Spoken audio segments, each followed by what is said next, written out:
because there is space for a little one, 9 people in a Porsche Boxster. So that answers that very logical and kind of practical question. Around these corners.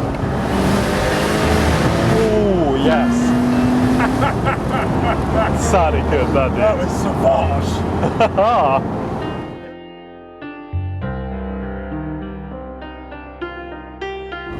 What's going on, guys? My name is Ben and welcome back to another video. You join me on, sadly, my final drive in my Porsche Boxster S.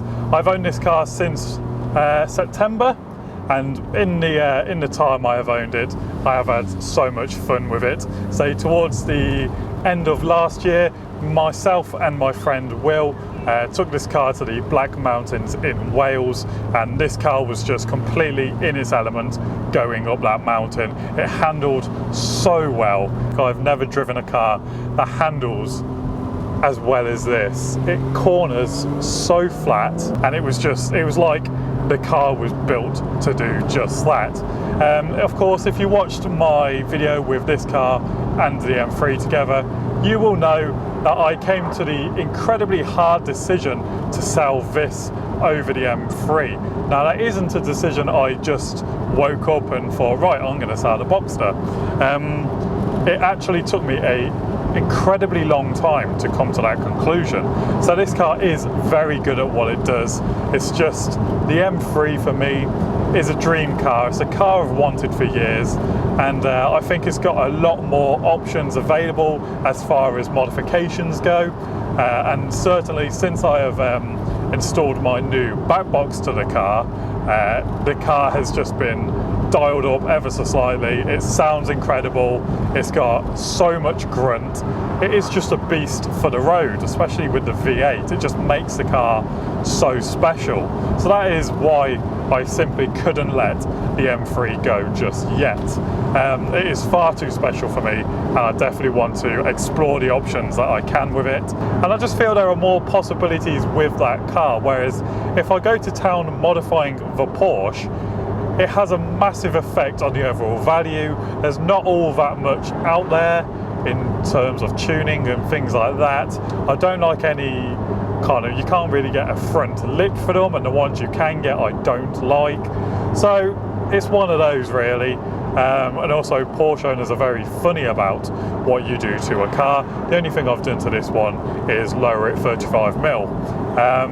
However, it still sits kind of high, so I think that's quite acceptable.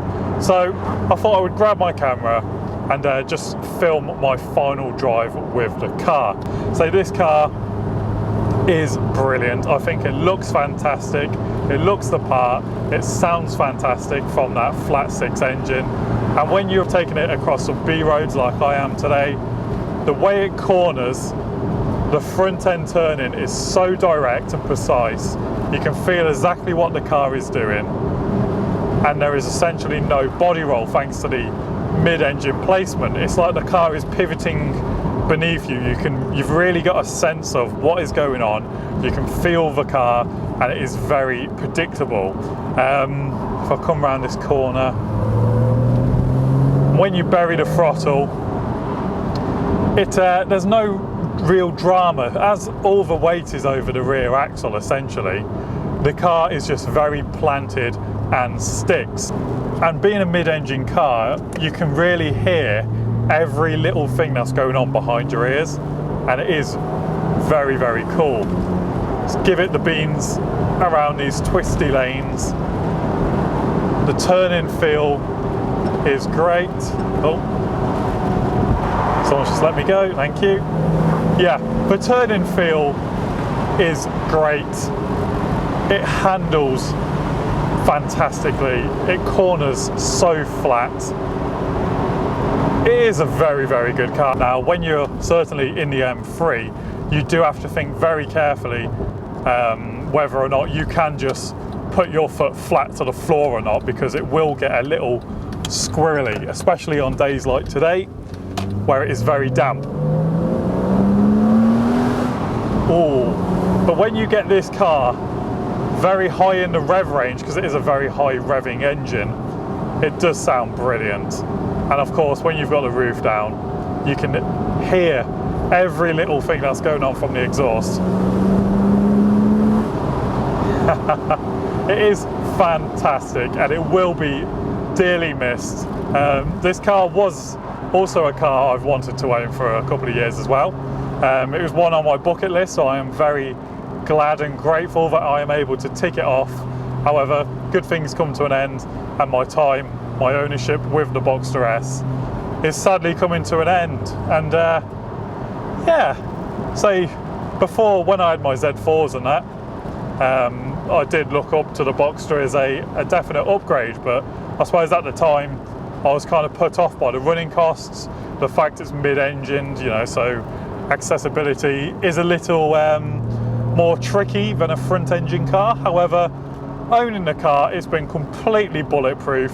Nothing has gone wrong with the car at all, and the fact it's a mid-engine, access is actually a lot easier than I first thought. So if you want to get to any drive belts or anything like that, you just remove the panel behind the seats and you can do so very easily. To get to the spark plugs, you just remove both rear wheels and access is available through the wheel arch. So it is very easy to work on, and running costs, it's been tax and insurance and fuel essentially. Couple of new tyres, no biggie, they weren't even that expensive. I even made a video on that, which I'll put in the top right corner. But yeah, so I don't know what I was so worried about, to be fair, because it's cost peanuts to run essentially. It's been a great car to own. It looks great, handles great. Of course, I'm going to miss having the roof down with all this open space, the wind in your shaved head, I suppose. But yeah, it's been great. It's going to be definitely weird not owning a convertible, as my last 3 or 4 cars have been convertibles. Certainly in the warmer climates, I will miss just dropping the roof and going for a hoon. But it's so sad to think that this is my final drive. And as I feather it around my favourite local B road for the last time, it is quite a sad thought that as soon as I get home after this shop, the car will be sawn, the number plates will be coming off, and that will be it.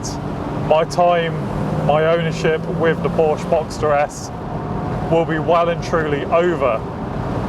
And what a journey with the car it's been. It's fantastic.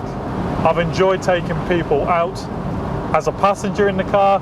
I think this car definitely gets overlooked. And then seeing people's faces when I take them out, the joy it brings to people, and the kind of shock factor, because I don't think people think this car is as good as it is. But the truth of the matter is, it's brilliant. So yeah, that is, see, I just mashed my foot then, and it didn't slide, no drama, nothing. So it is good in that respect. It's just I need to get the M3 out of my system. I've got an itch for that car, 100%. But anyway, guys, that's going to be a wrap from me, and sadly, the Porsche Boxster S will no longer be featured on the channel. So I am very sad to see it go. I hope you guys won't miss it too much. I do have some exciting things planned with the M3, of course. But anyway, guys, that is going to be a wrap from me. I hope you enjoyed this video. If you did, be sure to give it a thumbs up and make sure you hit the subscribe button and the little notification bell so you, of course, do not miss out on any of my future upcoming content and modifications with my E92 M3. Thank you very much once again for watching, and I'll see you in the next one.